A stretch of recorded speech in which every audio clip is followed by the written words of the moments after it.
बढ़ाओ।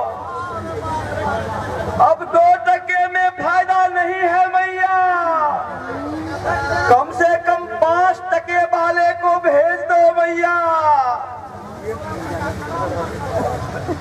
यह प्रशासन भी बहुत परेशान कर रहा है मैया। थोड़ा काला बाजारी और मिलावट का कोई उपाय तो बताओ मैया। कैसे इस महंगाई में खेपूं मैया। वैसे तो इस बार नेता को जितवाया हूँ, बहुत खून पसीना बहाया है, पैसा भी बहुत लगाया है। उसने आश्वासन तो दिया है,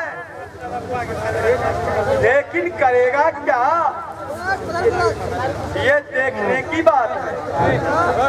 वैसे करेगा क्या, ना पैसा उसके पीछे लगाया हूँ। वैसे जिसको हम कुर्सी पर बिठा सकते हैं, लात मारकर उसे गिरा भी सकते हैं।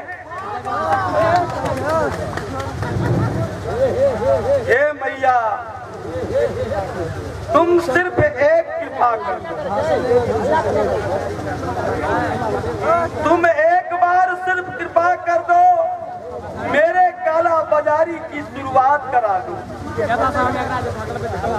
ये तस्करी तो बहुत दिनों से बंद हो गई है, कुछ तो करो मैया।